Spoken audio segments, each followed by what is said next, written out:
강혜신의 오늘의 미국. 플로리다 주립대학 총격 사건 용의자는 백인 우월주의 시각을 같은 과 친구들이 심각하게 받아들인 것을 우려했었다고 뉴욕 포스트가 전했습니다. 트럼프 대통령은 이번 사건으로 총기 규제에 대한 생각이 변했느냐는 질문에 총이 총을 쏘지 않는다고 답했습니다. 미국에 대한 신뢰가 낮아지면서 달러를 내다 파는 투자자들이 크게 늘어나고 있습니다. 달러 위기가 깊어지면 미국과 세계 경제가 암울한 운명이 된다고 이코노미스트가 보도했습니다. 트럼프 대통령은 제롬 파웰 연준 의장을 해임할 뜻을 거듭 밝혔고 파웰 의장은 사퇴하지 않을 것이라고 맞서고 있습니다. 돈을 찍어내서 경제의 허점을 막으려는 트럼프 대통령은 지금 경제 탓을 돌릴 사람이 필요하고 그 사람이 연준 의장이라고 보는 전문가가 많습니다. 제4연방항소법원은 부당하게 엘살바도르 감옥으로 추방된 미국 거주자의 귀국을 도와야 한다는 하급법원 판사의 판결을 지지했습니다. 판사는 행정부의 이번 사건 처리 방식은 판사뿐 아니라 기본적인 감각을 지닌 모든 미국인에게 충격적인 일이어야 한다고 비판했습니다. 그는 레이건이 지명한 미국에서 가장 보수적인 법조인입니다. 미국 시민이 법원에서 시민이라고 확인한 뒤에도 30시간 넘게 구금됐습니다. 연방대법원이 트럼프 대통령의 출생시민권 폐지 행정명령에 대해서 심리하기로 결정했습니다. 하버드 대학과 트럼프 대통령의 전쟁은 깊어집니다. 하버드에 대한 면세 제외와 유학생 조이기 등이 여러 정부 부처에서 시작됐습니다. 면세 제외가 된 마지막 미국 대학은 밥 존슨 유니버시티입니다. 연방법원은 이 대학이 다른 인종 간의 데이트를 금지했기 때문에 면세 조치를 받을 자격이 없다고 판결했었습니다. 격세지감입니다. 소비자 보호국의 인력 90%가 해고될 예정입니다. 소비자 보호국은 미국인을 각종 사기로부터 보호하는 기관입니다. 여러분 안녕하십니까? 오늘의 미국 강혜신입니다. 제가 오늘 여러분들과 함께 가장 나누고 싶었던 것은 이번 섹션이 끝나고 그 다음에 많은 분들이 이제 이 라이브 댓글창에 참여를 해주시면서 얘기를 하시는데 네, 뭉크의 절벽 많습니다. 그 절벽 시뻘건 어떤 분은 한국과 일본의 호박 귀신 같다라고 얘기를 하셨는데 달러와 연관된 왜 뭉크의 절벽이라는 그림을 세계에 중요한 그런 신문이 썼는가 그 점을 제가 잠시 뒤에 전해드리겠고요. 앞에는 몇 가지 이제 트럼프 대통령 집권하고 나서 시간이 흘러가고 있죠. 미국의 방향이 굉장히 급속도로 변하고 있습니다. 그 몇 가지를 먼저 전해드리겠습니다. 어제 깜짝 놀라셨죠. 오늘의 미국이 끝난 뒤에 플로리다주의 그 텔라하시에 있는 주립대학교에서 총격 사건이 발생이 돼서 이렇게 마이애미 헤럴드 당연하죠. 트래지디 at FSU, Florida State University에서 2명 숨지고 적어도 6명 지금 부상이고요. 더군다나 이제 용의자가 셰리프 부국장의 아들, 엄마예요. 엄마의 총으로 이런 사건을 저질렀다는 거 학생들이 늘 이제 볼 수 있는 마이애미 헤럴드니까 현지 신문이니까 오늘 당연히 탑뉴스로 보도를 했고요.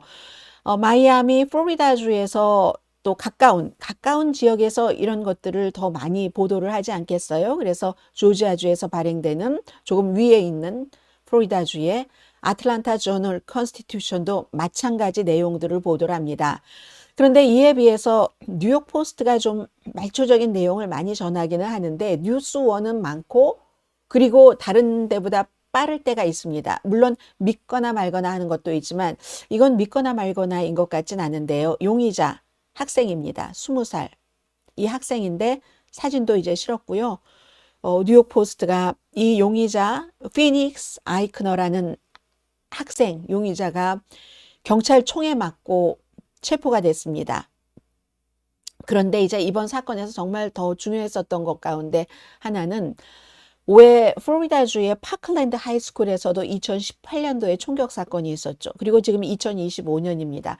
그 당시에 그 총격 사건을 경험했었던 학생 가운데 막 그때 숨었었던 학생 가운데 이번에도 똑같은 일을 경험한 학생들이 있다 하는 것이 한 가지가 있고요. 지금 뉴욕 포스트가 다른 매체보다 빨리 보도한 것 가운데 하나는 이 용의자 피닉스 아이크너가 굉장히 그 인종차별적인 발언을 평소에 많이 했고 학교 수업 시간에도 그랬고 실제로 어떤 클럽에서도 쫓겨났고 특히 흑인에 대한 감정이 굉장히 안 좋기 때문에 그 버스 보이콧을 한 로사파크 여사가 잘못됐다. 그리고 흑인들이 우리 지역 사회를 완전히 파괴하고 있다. 해서 뭐 정치적인 것을 토론하는 어떤 그 라운드 테이블 그 토론회장에서 학생들이 막 나가라고 하기도 했다고 하거든요. 그리고 또 뭐 흑인에 대한 불안한 견해뿐만이 아니라 조 바이든이 당시에 부정선거로 당선됐다 하는 이 같은 음모론을 굉장히 학교에서도 본인만 이제 백인 우월주의나 이런 음모론에 빠진 게 아니라 마구 주장을 하고 퍼뜨리려고 했다는 게 뉴욕 포스트의 보도다 하는 것은 전해드립니다. 그리고요, 이제 여기에 대해서 중요한 것은 지금부터 이제 사건의 여러 가지에 대해서는 뭐 조사들을 하겠죠. 조사들을 할 텐데, 이제 중요한 것은 이런 일들이 일어나면은 우리가 언젠가부터는 정치인들이 이런 일이 일어나면 총기 규제해야 되는 거 아니야? 하다가 언젠가부터 아니야. 어차피 절대로 그럴 리가 없어. 총기 규제는 공화당에서 해줘야 되는데 공화당 의석이 도저히 따라주지 않잖아. 그리고 트럼프 대통령도 지금 그렇잖아. 이래서 이제 포기를 거의 하게 되는데 이번에도 트럼프 대통령의 그 반응이 굉장히 중요하죠. 트럼프 대통령이 끔찍한 사건이다. 이렇게 얘기를 하긴 했어요. 끔찍한 사건이다. 라고 얘기를 하긴 했는데, 어머, 제가 또 이것을 안 해놨네요. 트럼프 대통령이 한 얘기를 조금 들려드리겠습니다. 끔찍한 사건이라고 얘기를 하면서 대통령은 그런데 그렇다고 총이 사람을 쏘나? 늘 하는 얘기예요. 사실은 총을 사람이 잘못 다루기 때문에 그렇다 하는 게 트럼프 대통령의 말이겠죠. 그래서 이제 대통령이 총이 사람을 쏘는 게 아니라 사람이 총을 쏘는 것이니까 결국은 잘못했다는 얘기예요. 사람이. 자, 트럼프 대통령의 얘기 들어보시겠습니다. 트럼프 대통령이 이렇게 얘기해요. The gun doesn't do the shooting, the people do. 총이 사람을 쏘는 게 아니라 사람이 총을 쏜다. 물론 그 앞에 정말 끔찍한 사건이라고 얘기를 하긴 했습니다. 그랬더니 기자가 또 물어봐요. 그러면 어쨌든 그건 그렇다고 하고 그렇다 할지라도 대통령이 이 총기 규제에 대해서 어떤 것을 조금 새로 하실 그럴 생각은 없으십니까? 라고 물어봤을 때의 대통령의 답변입니다. 대통령의 답변은 지금 이런 답변이었거든요. I have an obligation to protect the Second Amendment. I ran on the Second Amendment among many other things, and I will always protect the Second Amendment. to 트럼프 대통령 답변입니다. I have an obligation to protect the Second Amendment. I ran on the Second Amendment among many other things, and I will always protect the Second Amendment. 수정헌법 2조를 보호할 의무가 본인에겐 있다고 얘기를 합니다. 그리고 여기서 이제 조금 얘기를 많이 했거든요. 내가 이 대통령으로 당선된 것도 이것을 보호하라고 하는 많은 사람들이 나에게 투표를 해줬고 나는 그러므로 앞으로도 수정헌법 2조를 위해서 출마했고 앞으로도 항상 수정헌법 2조를 보호할 것이다. 이게 이제 트럼프 대통령의 답변이었습니다. 그러니까 이런 사건이 앞으로 일어나도 총을 쏘는 게 아니라 사람 잘못이니까 총은 아무런 잘못이 없다. 총기 규제에 대해서는 안 하겠다 하는 것. 이게 이제 총기 규제에 대해서 대통령이 대통령으로 임기 2기를 시작하면서 생긴 이 사건에 대해서 대통령이 입장을 발표를 한 거고요. 그리고 지금부터는 몇 가지 이민과 관련을 해서 전해드리겠는데 하나는 미국 시민이 법원에서 미국 시민이라고 확인을 했어요. 출생증명서를 가족이 가져다 보여줬습니다. 그런데도 30시간 넘게 구금이 됐습니다. 플로리다주에서 있었던 일이거든요. 이름 들어보세요. 어떤 인종인가? 후안 카를로스 로페스 고메즈. 카운티 판사가 이 사람이 어쨌든 체포돼서 구금이 됐습니다. 불법 체류자라고. 미국에서 태어난 시민권자인데. 그래서 불법 체류자가 아니라고 법원에서 확인하고 풀어주라고 그랬어요. 그런데 못 풀어주겠다는 거예요. 석방을 안 하겠다고 해서 30시간 넘게 구금돼 있었는데, 그럼 석방을 안 해준 이유는 그냥 이민 관세국이 구금하라고 했기 때문에 그게 안 된대요. 이민 관세국이 법원보다 위에요, 지금. 플로리다주의 이민법에 따르면 그래야지 된답니다. 근데 플로리다 이 이민법을 연방 법원이 효력을 중단시켰거든요. 그런데도 그것을 따르지 않은 겁니다. 이렇게 볼 때는 요즘 많은 일들이 일어나고 있죠. 대통령이 미국 시민이라도 엘살바도르 감옥에 가둘 수 있지. 비슷한 일이, 이 사람이 억울하게 정말 계속 가족도 없었고 가족과 연결도 안 됐고 했으면 어땠을 뻔했습니까? 이 케이스가 하나가 있고, 어제 방송이 끝난 다음에 어떤 분께서 이런 얘기를 해주셨어요, 저에게. 아니 뭐 엘살바도르 그 사람 얘기 좀 하지 말라고 하면, 그러면 저는 더 하죠. 그러면 더 하는 건 아니고 해야지 되는가 하는 건데, 지금 결국은 어제는 만나지 못했었던 이 메릴랜드의 주민이니까요. 오늘부터는 합법 거주자, 메릴랜드 거주자라고 부르겠습니다. 만났어요. 결국은 계속 거부하다가 만났는데, 이 케이스 얘기 좀 하지 마세요 라고 얘기를 하는데, 이거 너무 중요합니다. 앞서 시민권자도 지금 구류됐잖아요. 판사가 풀어주라고 하는데도 불구하고 연방제항소법원이 하급법원과 연방대법원에서 만장일치로 엘살바도르, 지금 이 체크 줄무늬 셔츠를 입은 사람이거든요.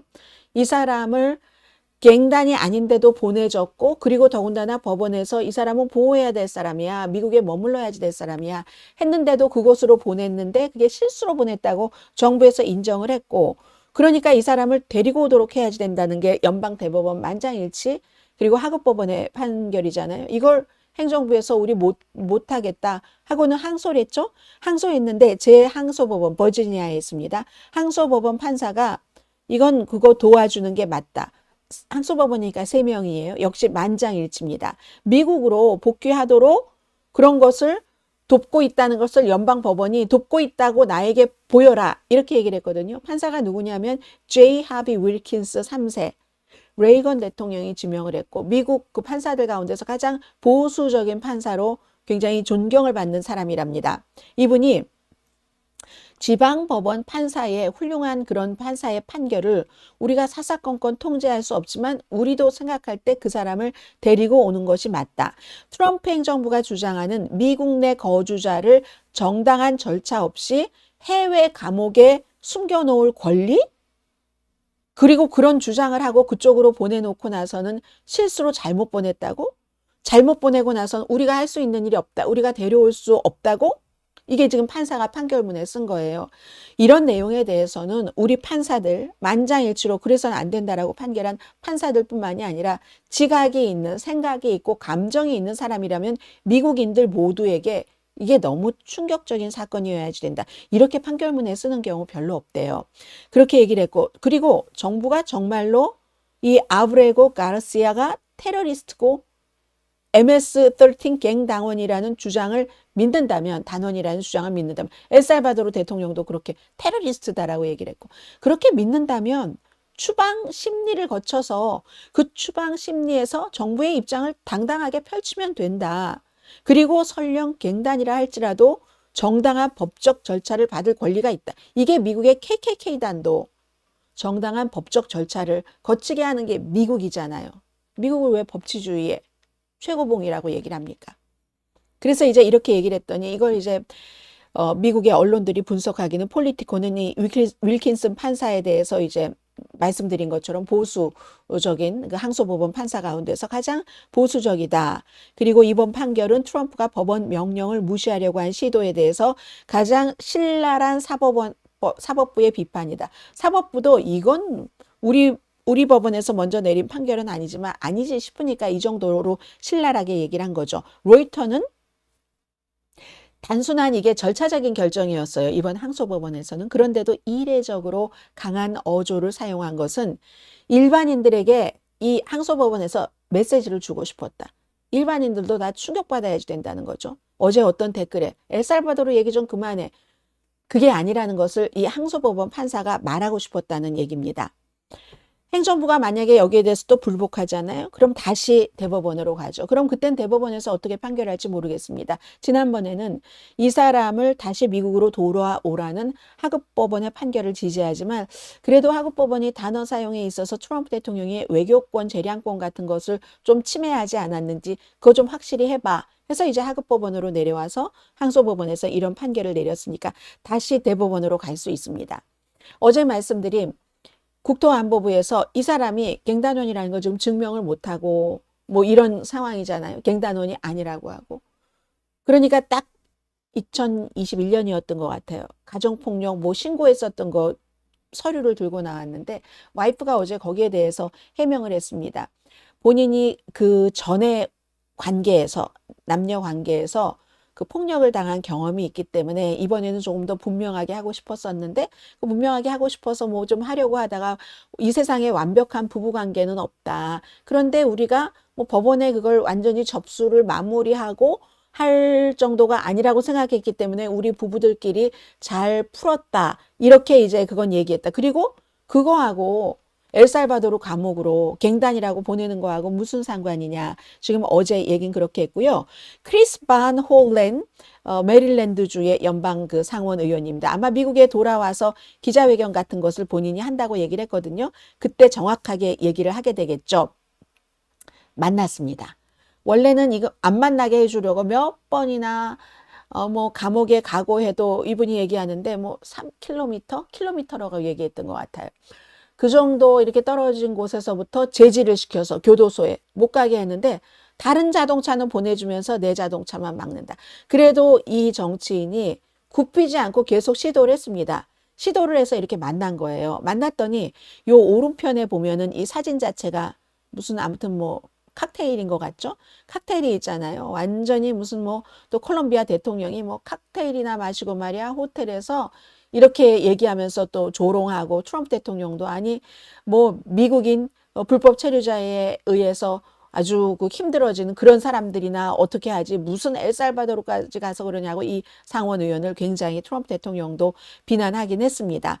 그리고 그러면은 이 나이브 부켈레 대통령이 이제는 건강한 거 봤으니까 엘살바도르 정부 관리 아래 머무를 영광을 얻게 됐다. 아니 엘살바도르 사람한테 엘살바도르 대통령이 왜 이러는지 모르겠어요. 그러면 왜 만나게 해줬는가?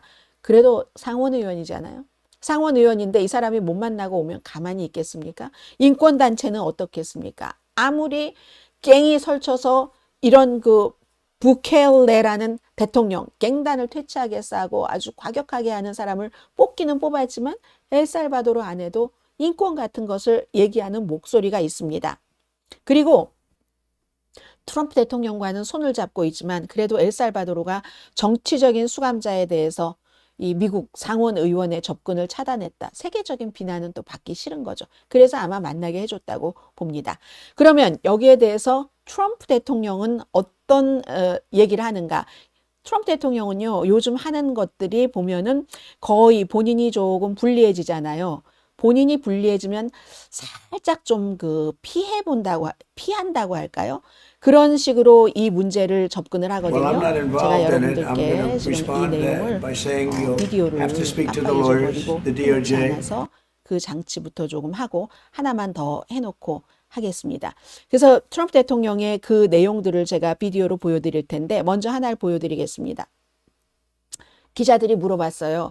만약에 이것도 법원에서 계류돼 있으니까 법원에서 왜 우리들의 판결을 계속 안 따르지 하고 트럼프 대통령 당신을 법적 모독죄로 기소한다면 그러면 그때는 데려오시겠어요? 그 사람을? 이렇게 얘기하니까 나는 모르는 일이에요. 나는 그 일에 관여하지 않았어요. 뭐 그 사람의 변호사나 법무부에게 물어봐야지 될 것 같은데요. 뭐 많은 얘기를 듣기는 듣지만 뭐 진실이 뭔지 알아봐야지 될 것 같습니다. 대통령이 모르겠습니까? 대통령의 얘기입니다. Well, I'm not involved in it. I'm going to respond by saying you'll have to speak to the lawyers, the DOJ. 네, 그 얘기 들으셨죠?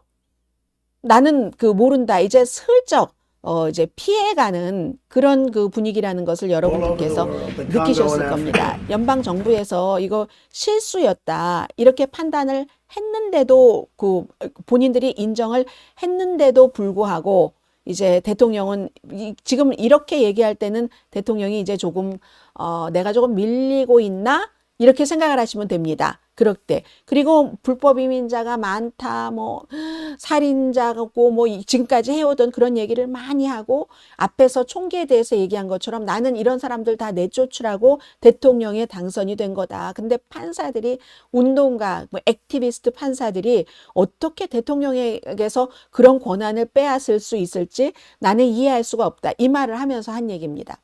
남미뿐만이 아니라 전 세계, 콩고, 아프리카에서도 미국에서 다들 이렇게 수감된 사람들이 온다는 거예요. 베네수엘라의 그 수감자들은 다 미국으로 와 있다고 얘기를 하거든요. 그러면서 200 몇 명을 지금 엘살바도르로 보내서 그 지지자들이 이렇게 불법 체류자들을 위험 요소를 제거하는 대통령이야 하고 본인을 지지하게 만들고, 그리고 그 점을 굉장히 트럼프 지지자들이 좋아하고요. 보세요. 남미뿐 아니라 전 세계 콩고와 아프리카에서도 온다 하면서 저는 그 태도를 말씀을 드리는 겁니다. 콩고? 난 콩고가 뭔지도 모르겠지만 콩고를 떼시라고 얘기하면서 난 콩고가 뭔지도 모르겠지만 베네수엘라에서도 말이야 모든 죄수들이 미국으로 풀려났고 그게 또 다 바이든 행정부의 무능함 때문에 그렇다. 그런데도 살인범을 추방하지 않는 액티비스트 판사가 있다. 전 콩고에 대해서 얘기할 때 그 점을 좀 여러분들께 보여드리고 싶었습니다. All over the world, the Congo and Africa. 네, 거기까지만 제가 딱 했네요. 하면서 콩고가 뭔지도 모르겠지만 그 뒤에 얘기를 계속 아무튼 대통령이 했습니다. 근데 여러분들께서는 아마 그 뉴스를 많이 들으셨을 거예요.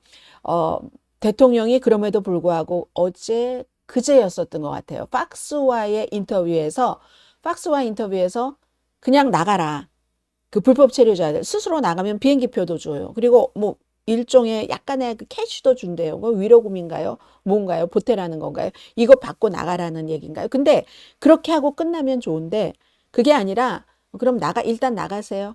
그럼 우리가 지금 호텔도 그렇고 농장도 그렇고 일손이 너무 필요하니까 다시 올 수 있도록 해줄게요. 그거 몰랐어요? 처음부터 얼마나 얘기를 했습니까? 이게 뭐예요? 돈 주고 나가라고 했다가 다시 오도록 초청을 한다고 하니까 그걸 몰랐다는 게 말도 안 되고, 그리고 실제로 지금요 이렇게 보이는 건 너무 강력해서 엘살바도르로 그 흉측한 사람들을 다 내쫓았어 하지만 그렇게 내쫓은 사람들보다 이렇게 자발적으로 정부에서 사실은 그제 팍스에서 대통령이 얘기를 했지만 슬슬 나가라 하고 그런 무시무시한 감옥을 보여주고 아니면 당신들도 저렇게 될 거야. 공포의 정치를 지금 하고 있는 거잖아요. 이게 지금 트럼프 대통령의 앞에 총기에 관한 변치 않는 것과 그리고 이 이민에 관한 이런 모습이고 또 이런 것들이 다 제대로 되도록 도와주는 사람들이 마르코 루비오 같은 외무장관, 국토안보부, 크리스티 노엠 장관, 펜 본디 법무장관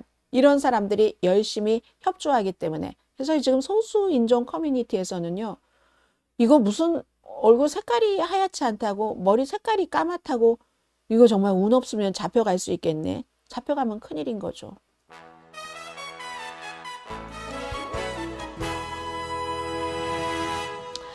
네, 제니퍼 조 선생님, 트럼프의 얘기를 듣고 있으면 우라병이 걸려서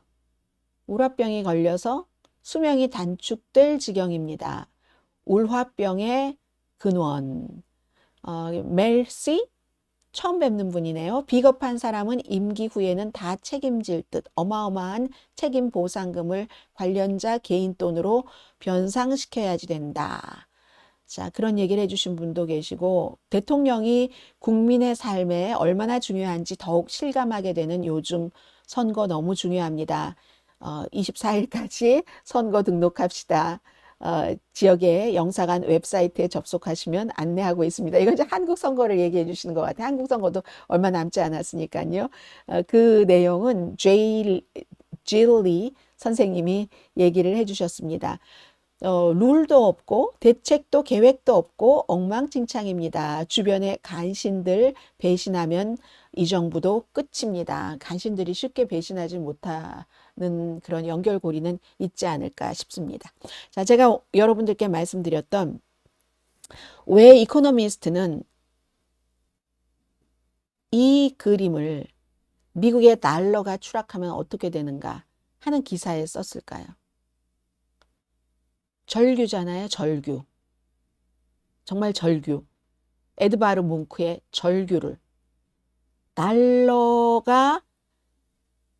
위기가 시작이 되면은 그러면 어떻게 되지? 그리고 이제 막 소제목 같은 거 붙여놓은 거 보면은 돈줄을 문다. 돈줄을 문다. 이렇게 얘기를 했어요. 지금 트럼프 대통령의 정책들이 많이 그런 부분으로 나가고 있다는 얘기거든요. 왜 그러겠어요? 달러를 계속 파는데 이건 미국에 대한 신뢰가 없는 거죠.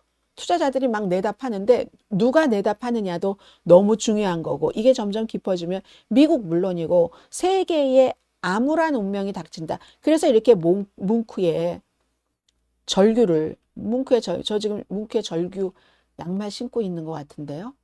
보여드릴까요? 양말을 발을 들여서 보여드릴 수도 없고 네, 그 양말 지금 신고 있는 것 같아요. 아침에 그 양말 신었어요.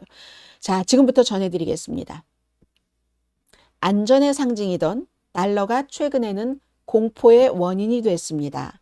달러 가치는 1월 중순 정점 이후 주요 화폐, 다른 화폐에 비해서 9% 넘게 하락했습니다. 지금까지 간헐적으로 보아오셨던 뉴스를 지금 쭉 달러에 대해서 정리를 하실 수 있는 시간이에요. 기사가 그렇습니다.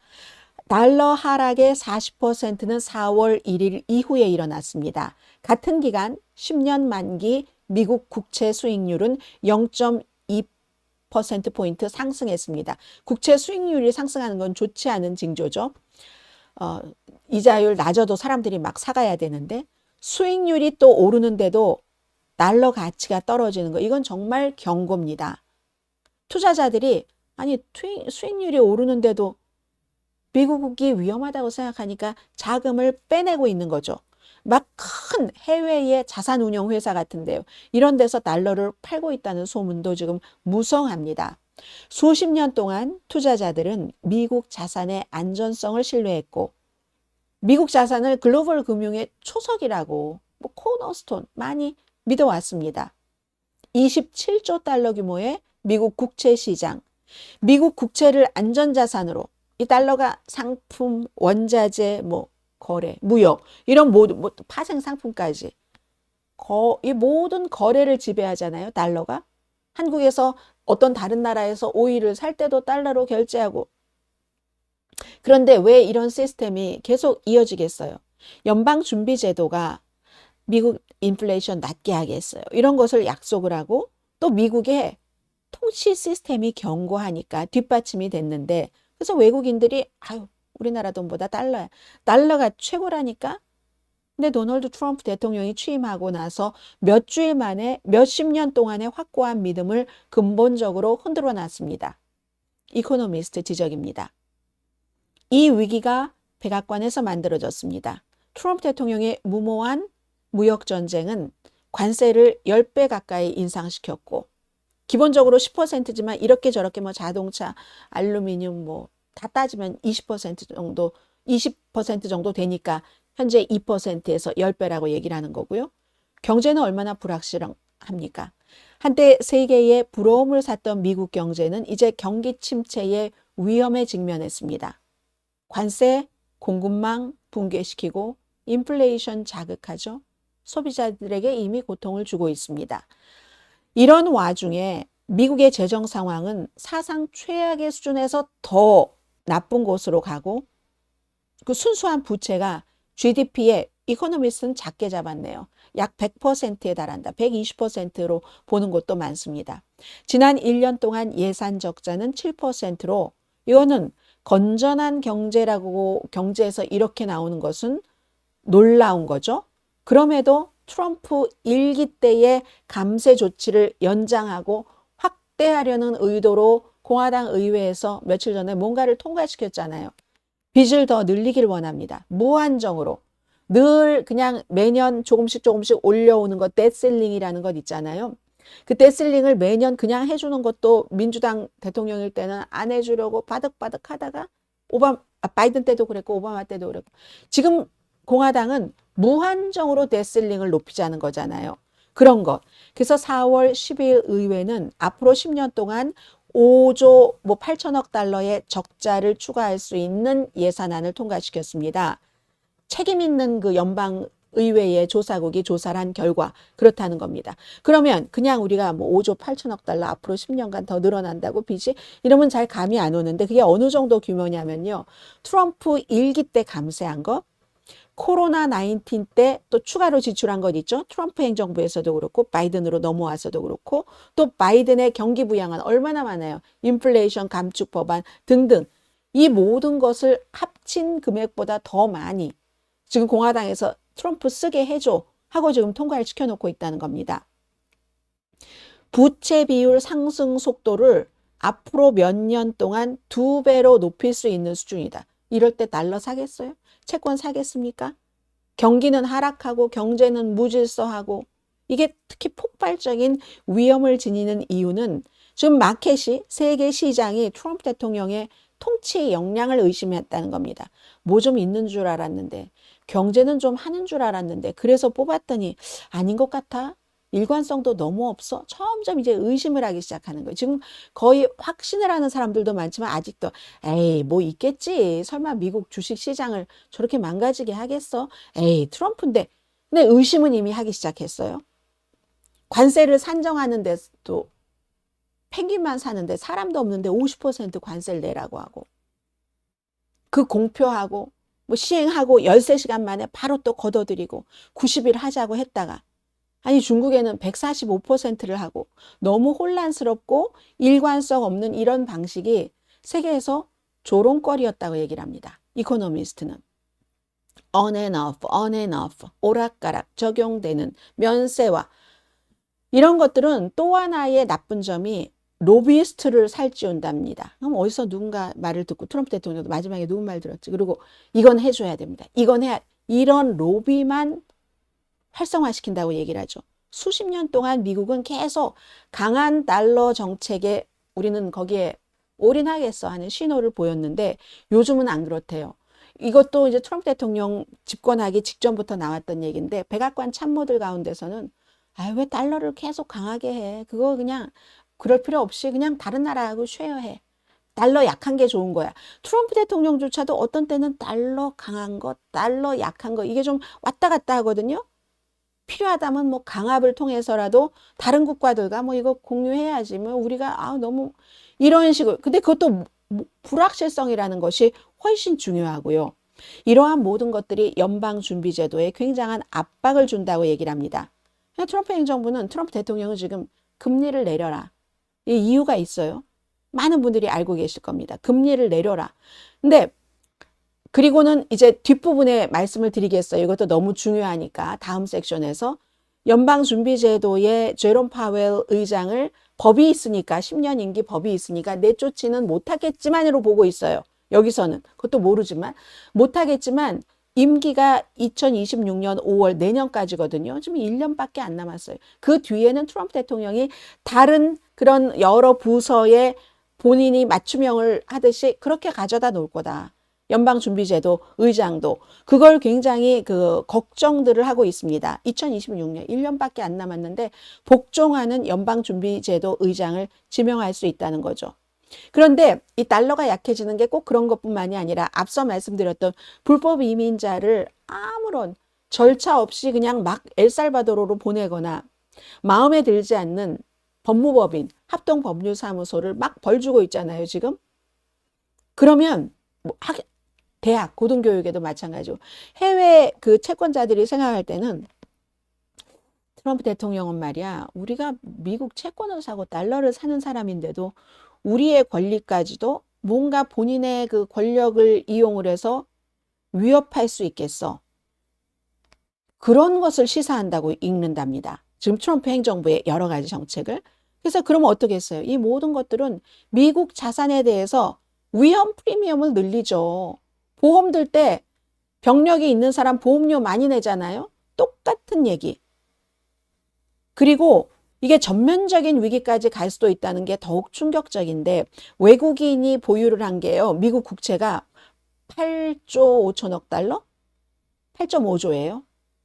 전체의 3분의 1입니다. 전체 3분의 1. 외국인이 전체 3분의 1 미국 국채를 갖고 있어요.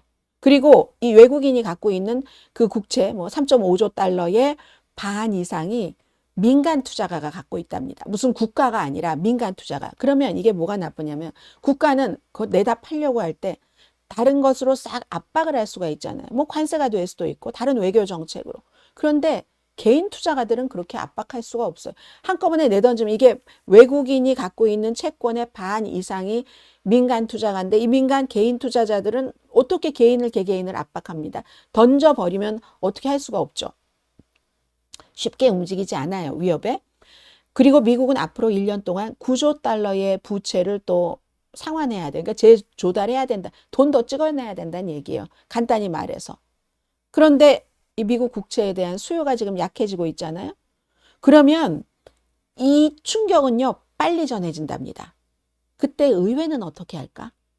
의회는 2008년도 막 너무 어려워지면 금융위기 같은 것 있잖아요. 팬데믹 때처럼 시장이 막 뚜루룩 내려가요. 그럼 빨리 돈을 투입했잖아요. 의회에서. 트럼프 때도 그렇고 바이든 때도 그렇고. 이번엔 반대해야지 돼요. 어떻게 해야 되냐면 이번에는. 그래서 계속 소셜 시큐리티 얘기 나오는 겁니다. 세금 올려야 된다? 세금 올려야 된다는 건 지금 공화당에서 부자에 대한 세금도 올릴 수 있다는 얘기까지 나오고 있어요. 이런 얘기. 세금을 내리는 게 아니라 세금을 올리거나 복지정책 삭감. 그리고 지금 현재 의회와 백악관의 이런 구성을 보면은요, 이게 게을렁하기도 쉽지 않고 뭐 여러 가지가 있어요. 복종은 하지만 마지막에 복종하는 것은 내가 이득을 보기 위해서 트럼프에게 복종하는 거죠. 나에게 이게 해가 된다면 복종 끝나거든요. 근데 그 여러 가지 메커니즘을 계산을 해보면은 그 의회 시장이 상당한 고통을 당해야지만 뭔가 정부가 대책을 마련할 수 있는 그럴 가능성이 있답니다. 그럼 그 사이에 얼마나 우왕좌왕하겠어요? 우왕좌왕하는 사이에 그 충격이 국채에서 금융 시스템 전반으로 쫙 이제 퍼질 수가 있죠. 그러면 연쇄 부도 나오는 겁니다. 헤지펀드 붕괴까지 이어질 수 있다. 이코노미스트는 그렇게 보고 있어요. 가능성. 이게 말이 됩니까? 미국에서? 신흥 국가에서나 일어날 수 있는 일이 미국에서 몇 주일 만에 일어날 수 있는 분위기가 조성됐다는 거죠. 그러니까 연방준비제도가 굉장히 지금 고통스러운 딜레마에 있다는 겁니다. 금융시장 안전 위해서 뭔가 미국 자산을 사줘? 이럴 수도 있지만 신용도 저렇게 낮은 미국 자산을 사주면 연방준비제도도 독립적인 기구로서 그런 인상 주고 싶겠어요? 절대로 그런 인상 주고 싶지 않죠. 완전 반대되는 긴급 지출을 해야 돼, 대출을 해야 돼. 이머전시 랜딩이죠. 그러면 통화재정 이런 사이에서 균형을 잡을 수 있을까? 정부 적자를 돈 찍어서 메워주는 거. 이거 인플레이션 일어나고 하기 때문에 이거 금기시되는 일이잖아요. 이걸 지금 트럼프 대통령이 하기를 원하는 거고. 이 사이에서 절묘한 조화를 콜린 파웰이래요. 제롬 파웰 의장이 어떻게 이룰 수 있는가. 그리고 미국 내뿐만이 아니라 연방준비제도는요. 또 다른 나라에 돈을 빌려줘야 될 그런 경우도 있잖아요. 전체적인 시장의 안정을 위해서. 미국도 망하지 않으려면. 그래서 결국은 이 통화라는 것이 앞에 쭉 이코노미스트가 분석을 했지만 그걸 통화에 대한 신뢰를 뒷받침하는 것은 정부를 믿느냐 안 믿느냐에 달려있는 거죠. 미국의 정치 시스템이 재정 적자 잡기도 못하면서 오래 실패하고 혼란 그리고 다른 사회적인 것도 차별적인 정책을 오랫동안 방치할수록 정말로 세기만에 한 번 나올 법한 그런 글로벌 금융 시스템을 미지의 영역으로 끌고 들어갈 가능성이 커진다. 그래서 이렇게 뭉크의 절규를 지금 내놓은 거 아닙니까? 달러 주머니 거꾸로 차고 있잖아요. 어떤 결말이 오든 달러 위상이 약화되면 미국의 비극이죠.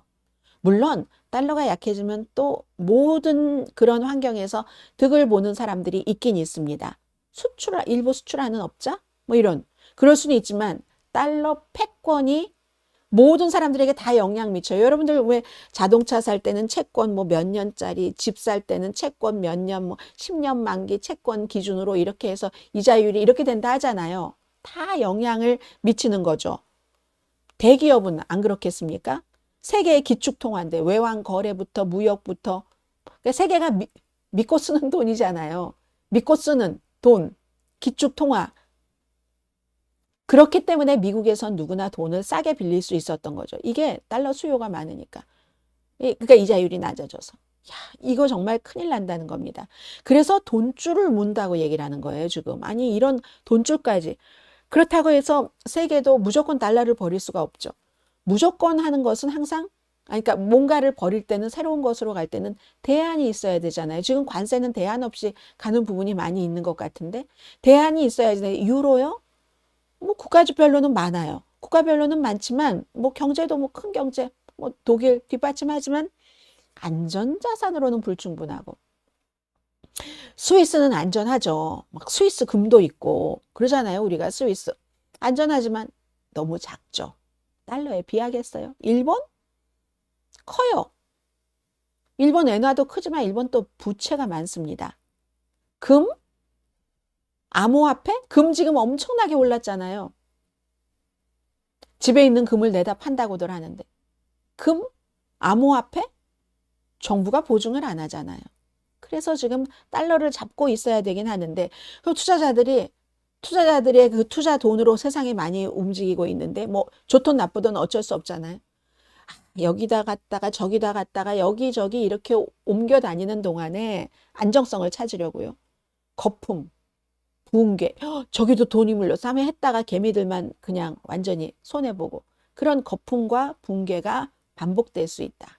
달러 자체도 완벽하진 않지만 오늘날 세계화된 경제가 의존하는 게 지금 달러인데 그 기반을 제공을 했는데 투자자들이 미국을 점점 더 의심하기 시작하면 이 기반이 그야말로 위기에 처한다. 이럴 정도의 위기에 처한다. 그래서 제가 오늘 정말 제가 여러분과 너무너무 친하다면 개인적으로 발 들어서 양말 보여드릴 텐데 제가 뭉크에 오늘 절규 양말을 신었다니까요. 근데 신으려고 신었던 건 아니에요. 우연히 양말 신다 보니까 그렇게 됐습니다. 자, 여기까지 미국 달러 지금 뭉크에 절규까지 갔다.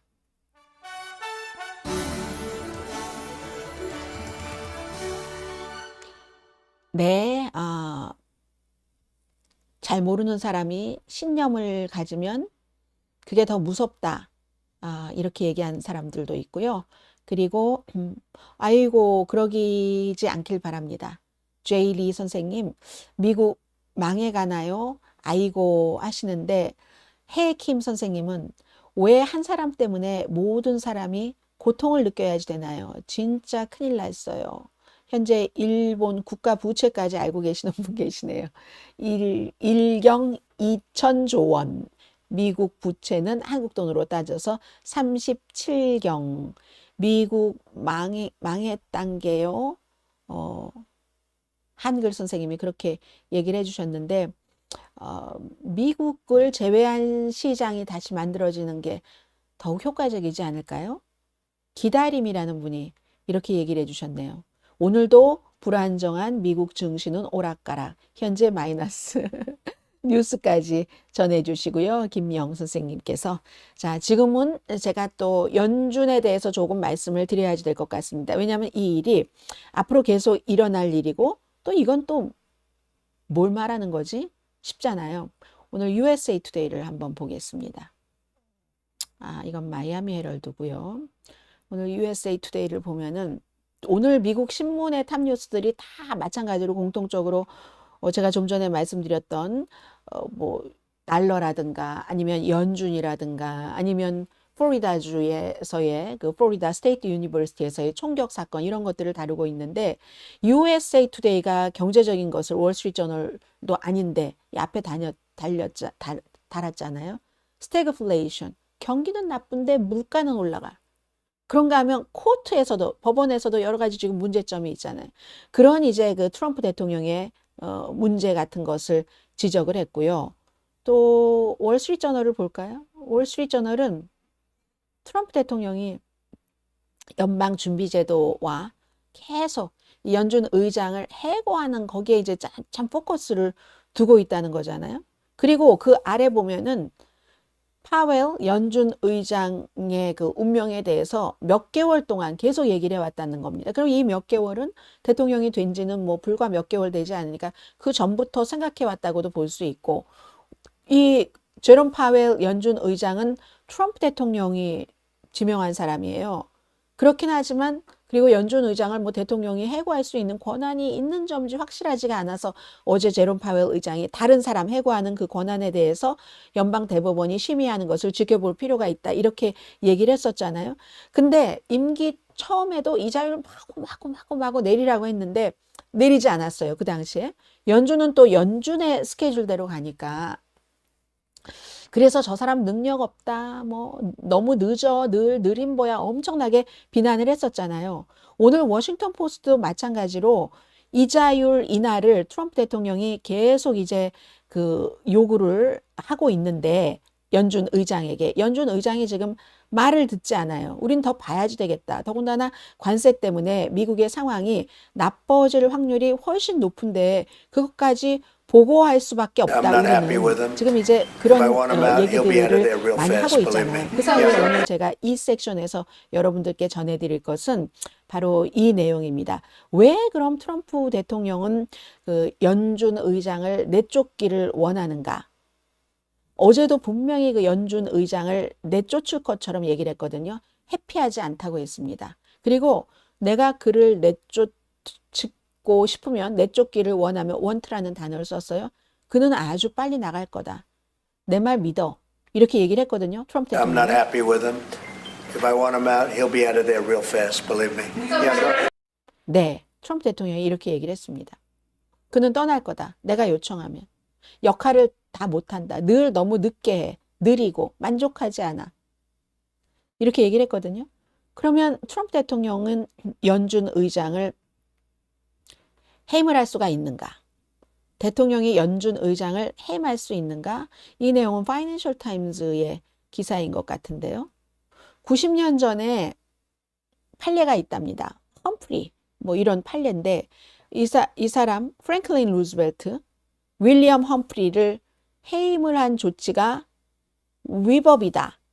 그 해임 사유는 뉴딜 정책에 반대하기 때문에 그래서 해임 못했는가 봐요. 그래서 이게 이제 해임은 했네요. 해임은 했는데 험프리가 숨졌어요. 숨지고 난 뒤에 가족들이 이 사람이 연준 의장으로서 일했고 뭐 꼭 돈 때문이 아니라 뭐 여러 가지 이유가 있을 수 있지 않겠어요. 고소를 했어요. 정부를. 고소를 해서 소송을 계속했죠. 그랬더니 연방 대법원이 정당한 사유 없이 독립기관이죠. 연준이. 그런 그 사람을 해임한 것은 불법이다. 이렇게 그 판결을 내렸어요. 이때 정당한 사유라는 것은 예를 들어서 뭐 연준 의장이 막 뭐 돈을 어떻게 했다던가 막 불법으로 뭐를 했다던가 아주 굉장히 중대한 뭐 무능력 같은 것을 했다던가 이런 때는 있잖아요. 근데 이제 그런 것 없이 했을 때 그렇다. 그런데 트럼프 대통령은 내가 원하면 쉽게 할 수 있다라고 얘기를 하고 있잖아요. 이건 연방준비제도의 독립성을 기둥을 지금 흔들고 있는 거고 만약에 정치가 연방준비제도를 흔들 수 있다면 연방준비제도 의장을 내가 이자율을 내리라고 하는 시점에 내리지 않는다고 대통령이 그를 해고한다면 그러면 시장이 안전하겠습니까? 시장은 더 안전하지 않을 겁니다. 이런저런 이유로 채권, 달러 더 굉장히 좀 약해지겠다. 지금 케이블 텔레비전에서도 지금 이 문제를 다루고 있군요. 그러면 앞으로 분명히 이 문제가 나올 것 같고 연준 의장이 만약에 해고된다면 또 흔들릴 것 같은데 시장도 그렇고 경제적인 것들이 그렇지 않아도 말씀드린 것처럼 결론은 내년에 새로운 사람을 임명을 할 수가 있고 하는데 왜 그럼 트럼프 대통령은 연준 의장을 지금 해고를 하려고 하는가?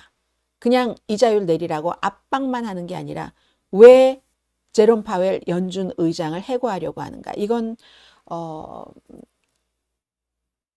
애틀란틱의 기사입니다. 데이비드 포럼이라고 굉장히 뭐 기사 많이 쓰시는 분이에요. 대통령이 시급한 문제가 있기 때문에 그렇다는 겁니다. 지구상 거의 모든 나라를 대상으로 동맹국을 포함을 해서 무역 전쟁을 하고 있는데 이 무역 전쟁이 지금 제대로 되고 있질 않아요. 미국 금융시장이 혼란스럽고 무역이 위축되고 소비자 신뢰도 이건 그냥 내려가는 게 아니라 급락이죠. 급락이고 그리고 해고가 시작됐고 트럼프 정책이 이렇게 혼란을 주고 있으니까 정책 위반자는 변명거리와 비난할 대상이 필요하다는 겁니다. 그 비난할 대상이 지금으로선 파웰 의장이라는 거죠. 트럼프 대통령이 경제 문제에 대해서 내놓는 만능 해결책은 뭐 이 기사는 그렇습니다. 값싼 돈이다. 2018년 가을에도 트럼프 대통령의 첫 번째 임기 무역전쟁 막 할 때요. 그때 주식시장이 막 폭락했을 때 대통령이 본인의 실수에서 벗어나기 위해서 연준 의장에게 금리를 인하해라 하고 요구를 했죠. 근데 연준은 물가를 안정적으로 유지를 해야지 될 인플레이션을 다뤄야지 될 의무가 있잖아요. 요즘은 거기다 대고 실업률까지 합쳐서.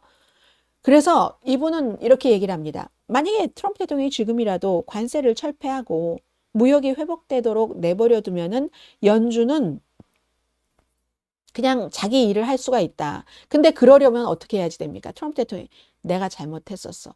그건 내가 잘못한 거 하는 것을 인정하는 데부터 시작하잖아요. 트럼프 대통령은 이것을 인정하지 않을 것이라고 봅니다. 이 기자는. 그래서 할 수 없이 저 사람이 이자율을 제때 안 내려서 제롬 파월을 희생양으로 지목해야지만 된다는 거죠. 연방준비제도에 만약에 그렇게 되고 나면은 그 앞서 이코노미스트는 뭐 새로운 사람을 지명할 수도 있다 뭐 이렇게 얘기를 한 것 같은데 아첨꾼 딱 이렇게 얘기해요. 아첨꾼을 넣을 수도 있다. 가능성이 높다. FBI에 무슨 캐시 파텔 국장처럼 트럼프가 하는 것은 다 하겠다고 하는. 근데 한때는 이 연준 의장을 대통령이 해고하고 그리고 나의 것에 모두 예스하는 예스맨을 논다는 것이 불가능해 보였을지 모르지만 지금은 연방준비제도도 이번에 트럼프 대통령이 해고하지 않는다면 그런 순서를 따라가지 않을까. 그런 운명인 거, 왜 이렇게 오늘 운명이 많이 나와요? 그런 운명인 것처럼 보인다. 이렇게 얘기를 합니다. 미국에서요, 연준 의장을 다 그 전임자들을 전임 대통령이 당이 달랐어도 했던 사람을 받아왔거든요. 예전에 지미 카터 때도 그랬고 아무튼 계속 그랬어요. 계속 그랬는데 빌 클린턴 때 한번 누군가를 해고하려고 했었을 때 그때 왜냐하면 그게 빌 클린턴이 해고하려고 한 게 아니라 부시 대통령이요. 본인의 연준 의장인데도 불구하고 이 사람이 너무 돈과 관련된 비리가 있는 거예요. 그러니까 저 사람 해고해라 하고 나간 거예요. 근데 클린턴이 이걸 해고하기가 참 모호했어요. 모호해서 그냥 나가시라. 왜냐면 그렇게 해고한 적이 없으니까. 나가시라. 나가시라. 몇 개월을 그런데도 안 나갔어요. 그래서 할 수 없이 클린턴이 해고한 그런 적은 있지만 아무튼 이런 일이 없기 때문에 미국에서는 이제 여러분들은 앞으로 또 다른 일로도 새로운 일들을 엄청 많이 맞이하실 수도 있을 것 같다 전해드립니다.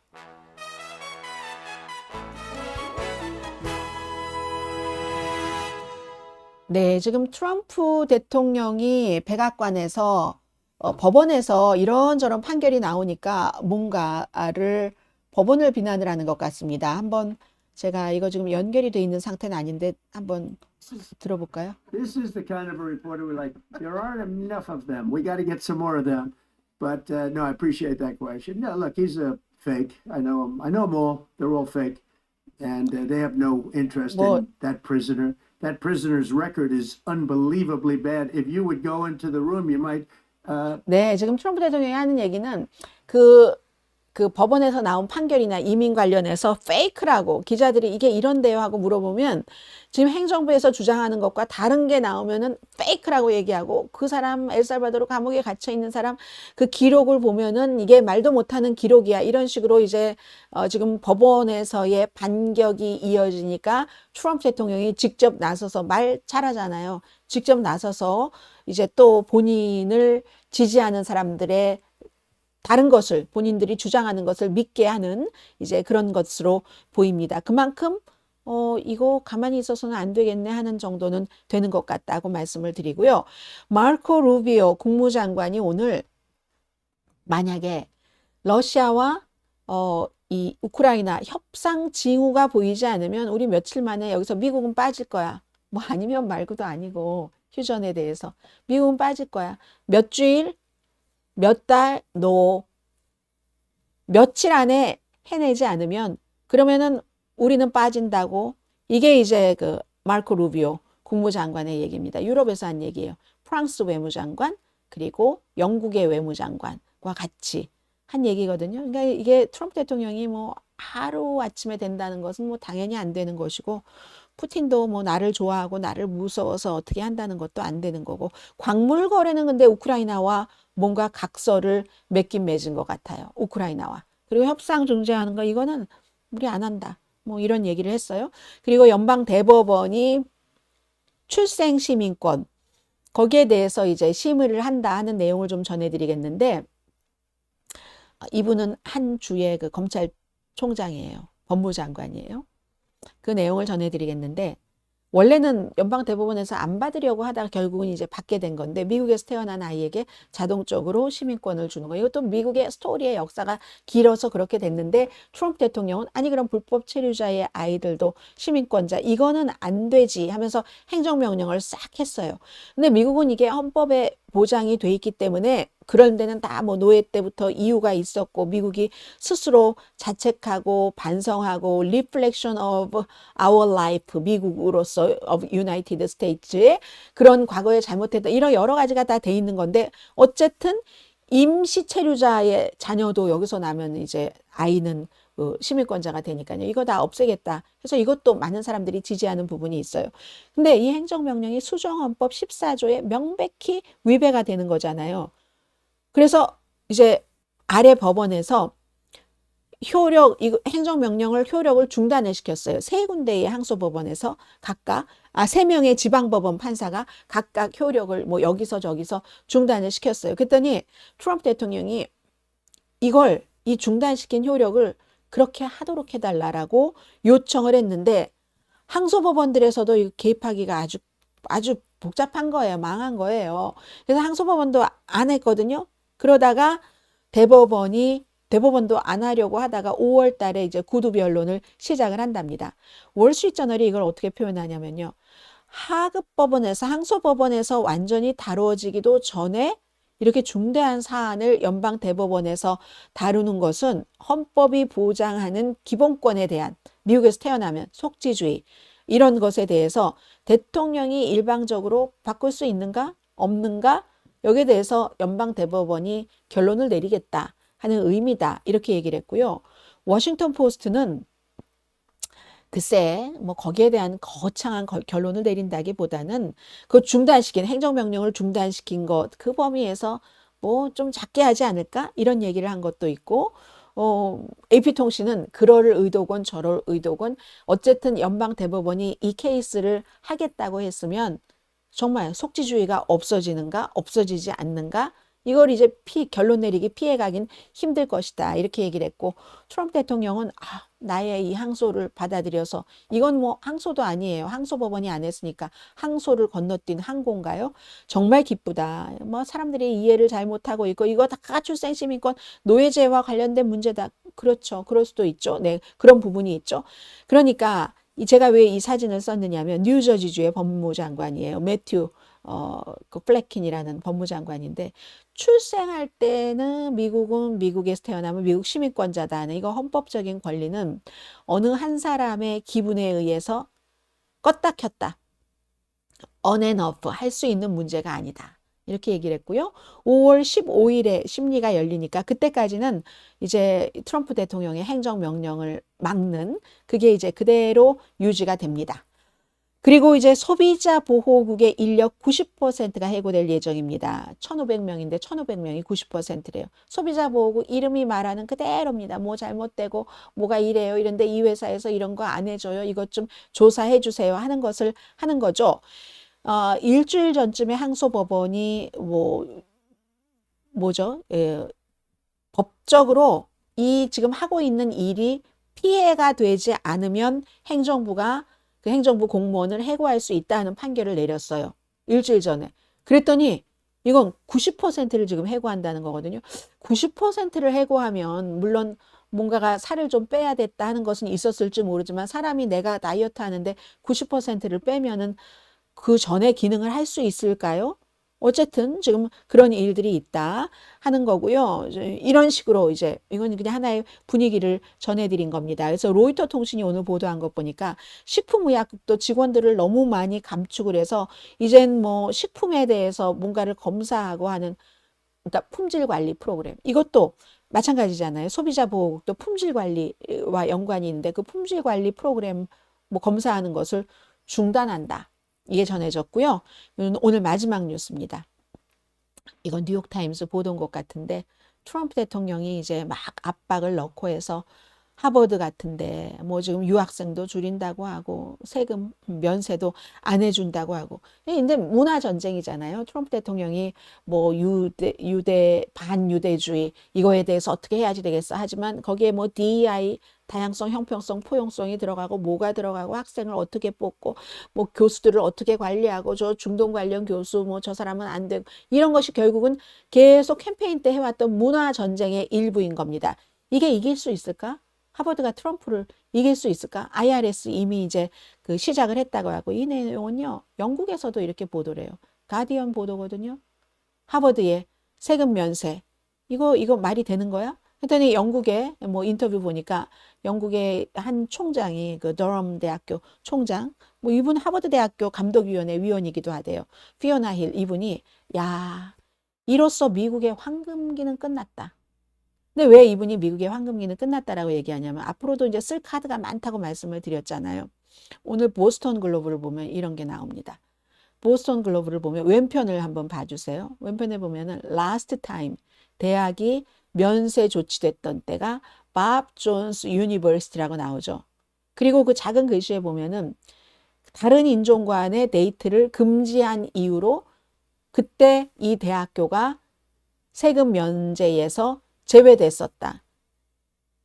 지금 하버드 대학교는 그게 아니라 대학교가 뭐 사람을 뽑을 때 뭐 할 때 공부는 뭘 가르치고 교수는 어떻고 유학생은 모든 것을 다 보고를 하고 감독을 받고 하라는 것에 대해서 이건 상하탑이 아니지 하는 거잖아요. 연방정부의 지원금을 잃을지 아니면 영혼을 잃을지 선택을 해야지 된다.